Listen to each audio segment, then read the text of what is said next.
So this video is when I moved to Oregon, and I think since I was relatively young, my dream was to have all these international friends and just be a professional in a foreign city. Obviously London is a great example of this, or Washington D.C. or Berlin. It's a liberal cosmopolitan city. This is really what my dream was like. And with La Paz, Bolivia, I just really enjoyed the Andean region, and I invested quite a lot there. But really, my dream was a secular city. Hi. How'd you get over? Obviously, there's other international cities that are not necessarily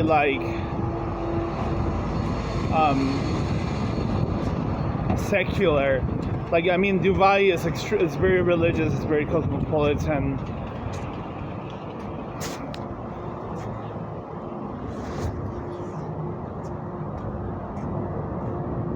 I'm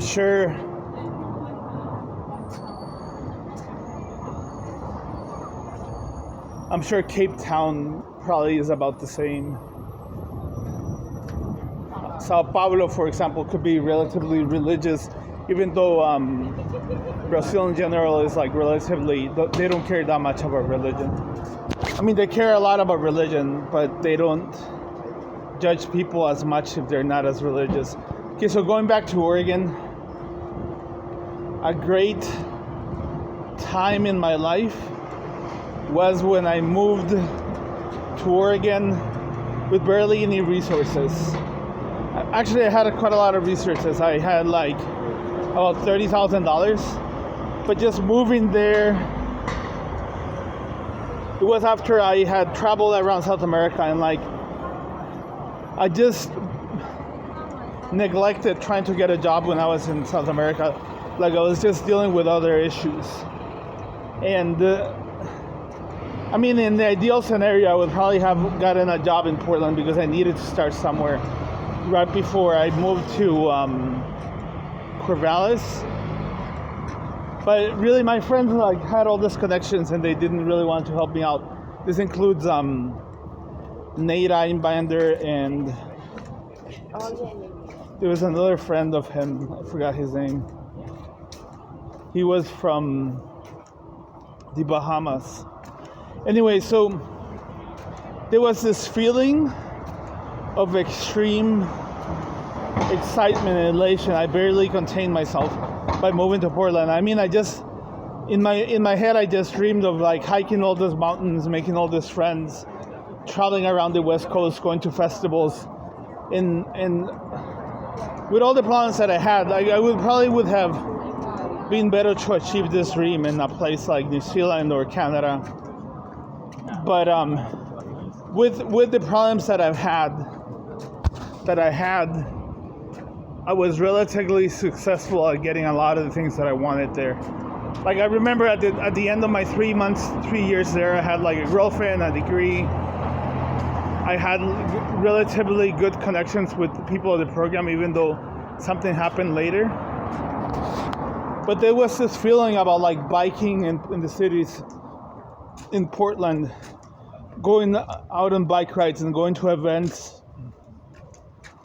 And I remember I met this girl called Jen, who just had a baby. She was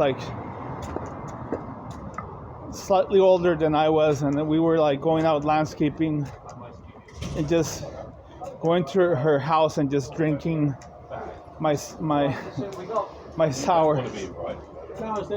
And then Portland is just you get a very high quality life. You get a lot of the high quality life that you get in a lot of big cities in the United States. Comparable to say San Francisco or New York or Seattle. You get public transit, and you get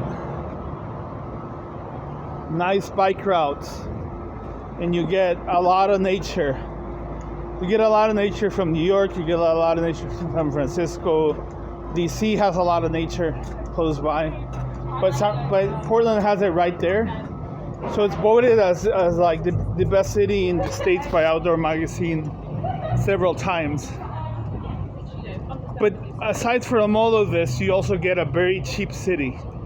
So rents, the time I was there, they were really, you could probably get a place for $300 a shared room, $400. So it's just a westernized, high quality life for relatively little, like 1/3 of what you would pay here in London. And then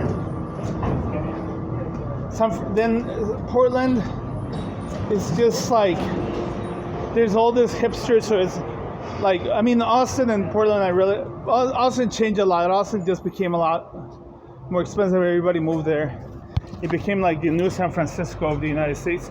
But for whatever reason, Portland didn't develop as much, even though it has like a strong tech industry. Or at least that's what I think, because I haven't been there recently. So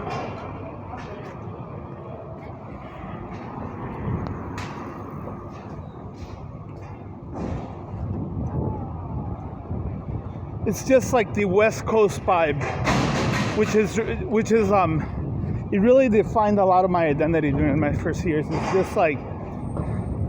It's just a combination of tech, then lumber, fisheries, all in that same area. I remember like the railroad station. It was like really exciting to be like closer to the railroad station.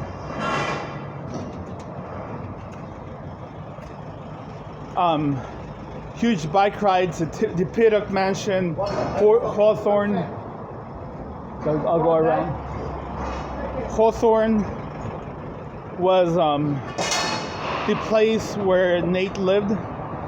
So it was just this expectation of just having all these friends and going all these hikes. I think there's something wrong with my decision-making process, because I remember just trying really hard to hang out, and one of the guys basically wanted to hang out with me and take me out, but it was all about dating. So that was like the first red flag. He was like gay, he was like whatever. And then I remember like my friends were not as supportive.